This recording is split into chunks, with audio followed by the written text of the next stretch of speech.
Feni DC Monira ঘুষ তুলতে মরিয়া দ্বিতীয় পর্ব। খাল খনন কর্মসূচিতে ব্যাপক অনিয়ম দুর্নীতি, 11.5 কোটি টাকার প্রায় অর্ধেকই ভাগ বাটোয়ারা। ফেনীর 7টি খাল পুনঃখনন প্রকল্পে ব্যাপক অনিয়ম ও দুর্নীতির আশ্রয় নেওয়া হচ্ছে।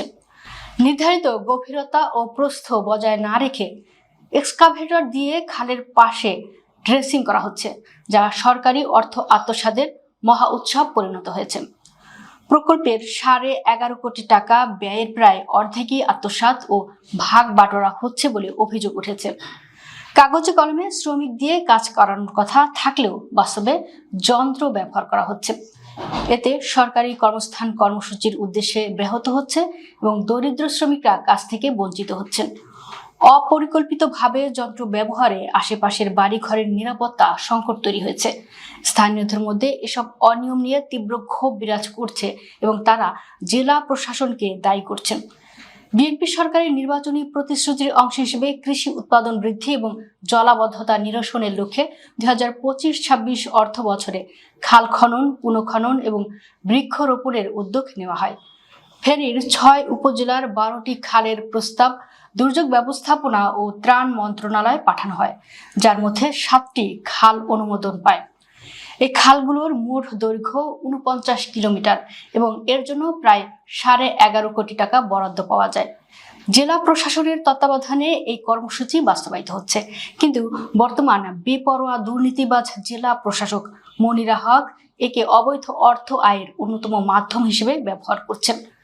সরকারের নির্দেশনার কোনোটি তিনি অনুসরণ করছেন না, ফলে মহৎ উদ্যোগ ব্যাহত হচ্ছে এবং সাধারণ মানুষ ক্ষতিগ্রস্ত হচ্ছেন। অভিযোগ করেছে ডিসি মনিরা হকের নেতৃত্বে এই অর্থ আত্মসাতের মহা উৎসব চলছে। সরজমিনে দেখা যায় ফেনী সদর, দাগনভূঞা, ফুলগাজী, পরশুরাম ও সোনাগাজী উপজেলার 7টি খালে খনন কাজ চলছে। প্রকল্প বাস্তবায়ন কমিটির মাধ্যমে 40 দিনের এই কর্মসূচিতে একদিনও শ্রমিক দিয়ে খাল খনন করা হয়নি। 2778 জন শ্রমিকের মাধ্যমে কাজ করানোর কথা থাকলেও সব ক্ষেত্রেই যন্ত্র দিয়ে মাটি কাটা হয়েছে। অর্থ আত্মসাতের জন্য অনেকের জাতীয় পরিচয়পত্রের ফটোকপি সংগ্রহ করে ভুয়া মাস্টার রোল ও ব্যাংক হিসাব তৈরি করা হয়েছে। স্থানীয়দের অভিযোগ, খনন কাজ শুরুর কয়েকদিনের মধ্যেই বৃষ্টির পানিতে অনেক অংশ তলিয়ে যায়। খালের প্রকৃত গভীরতা খনন না করে এক্সকাভেটর দিয়ে শুধু পাশ ড্রেসিং, পানা ও ময়লা পরিষ্কার করে পুরো বরাদ্দের অর্থ আত্মসাৎ করা হয়েছে। অন্তত 50% শ্রমিক ব্যবহার করার কথা থাকলেও অধিকাংশ কাজ মেশিনের মাধ্যমে সম্পন্ন করা হয়েছে। ফেনী সদর উপজেলার সরসজিতে ইউএনও পরিদর্শনে যাওয়ার আগে তড়িঘড়ি করে ছাত্রদল, যুবদল ও বিএনপি কর্মীদের একদিনের জন্য শ্রমিক সাজানোর ঘটনাও ঘটেছে। শ্রমিক নিয়োগ না করে ভেকু মেশিন ব্যবহার করে দ্রুত কাজ শেষ করে অর্থ লুটপাট করা হয়েছে। জানা গেছে, ফেনী সদর উপজেলার দাউদপুর খাল থেকে ছোট ফেনী নদী পর্যন্ত 12 কিলোমিটার খননের জন্য 2,57,52,775 টাকা এবং সরসজি থেকে মোহাম্মদপুর খাল পর্যন্ত 7 কিলোমিটার খননের জন্য 1,46,80,931 টাকা বরাদ্দ দেওয়া হয়েছে। প্রথম খালে প্রতিদিন 595 জন এবং দ্বিতীয় খালে 339 জন শ্রমিক কাজ করার কথা থাকলেও সরজমিনে কোনো শ্রমিককে কাজ করতে দেখা যায়নি। শ্রমিকদের পরিবর্তে এক্সকাভেটর ব্যবহার করে প্রকল্পের অধিকাংশ অর্থ আত্মসাৎ করা হচ্ছে। দাগনভূঞা উপজেলার জয় নারায়ণপুর বিরলি খালের 2 কিলোমিটার এবং সিলোনিয়াক বাজার নিয়াজপুর খালের 2 কিলোমিটার খননের জন্য 51,53,995 টাকা করে বরাদ্দ দেওয়া হয়েছে।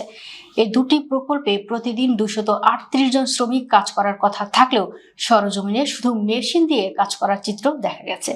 ফুলগাজী উপজেলার গতিয়া খাল থেকে সিলোনিয়া খাল পর্যন্ত 2 কিলোমিটার খনন প্রকল্পে 51,53,995 টাকা বরাদ্দ দেওয়া হয়েছে। 50% কাজ শ্রমিক এবং 50% মেশিনে করার কথা থাকলেও সেখানে এক্সকাভেটর ব্যবহার করে নামমাত্র কাজ করা হয়েছে। পরশুরাম উপজেলার দক্ষিণ টেটেশ্বর থেকে কহুয়া নদীর সংযোগ স্থল পর্যন্ত 3 কিলোমিটার দীর্ঘ খাল খনন প্রকল্পে ৭৭,২৮,৮৪২ টাকা বরাদ্দ দেওয়া হয়েছে। প্রতিদিন ১৭৮ জন শ্রমিক ব্যবহারের কথা থাকলেও শুধু মেশিন ব্যবহার করা হয়েছে। সোনাগাজী উপজেলার ডাঙ্গাই খালের ২২ কিলোমিটার খনন কাজের জন্য ৫,৬৬,৫০,৯৪৫ টাকা বরাদ্দ এসেছে।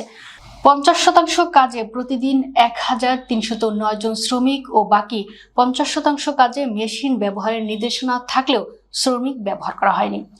৮ এপ্রিল প্রকাশিত বরাদ্দপত্রে এই খালের দৈর্ঘ্য ২২ কিলোমিটার দেখানো হলেও ৪ জুন সংশোধিত বরাদ্দপত্রে খালের নাম পরিবর্তন করে সোনাগাজী ডাঙ্গি খাল নূর আলমের বাড়ির উত্তর পার্শ্ব হতে ফেনী নদী পর্যন্ত রাখা হয়, কিন্তু দৈর্ঘ্য উল্লেখ করা হয়নি। পূর্বের ২২ কিলোমিটার খাল খননের বরাদ্দের টাকা সংশোধিত খালে প্রাক্কলন ব্যয় একই দেখানো হয়েছে। এই অনিয়মে জেলা প্রশাসক মনিরা হক সরাসরি দায়ী বলে সংশ্লিষ্টরা জানিয়েছেন।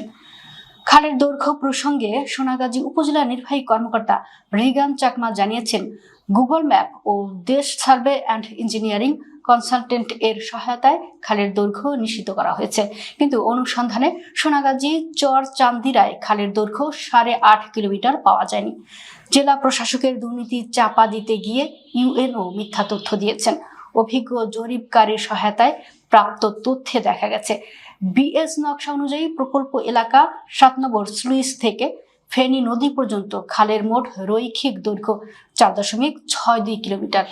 দক্ষিণ চরচান্দিয়া মৌজায় বিসিএস ৩ নম্বর নকশার ৪,৭০২ দাগে ৬৬৮ ফুট থেকে এর শুরু। এরপর পূর্ব বড়ধলি মৌজায় ৮,৬৩৯ ফুট, বিএস ৪ নম্বর নকশায় ৩,০৫৫ ফুট এবং বিএস ৯ নম্বর নকশায় ২,৮০০ ফুট খালের অস্তিত্ব পাওয়া গেছে। তবে ১,৬৬৪ ফুট অংশ থেকে খালটি বাঁক নিয়ে ব্যক্তি মালিকানাধীন দাগের উপর দিয়ে নদীতে পতিত হয়েছে। সংশ্লিষ্ট নকশা অনুযায়ী ওই স্থান থেকে নদীর শুরু হিসেবে বিবেচিত হয়।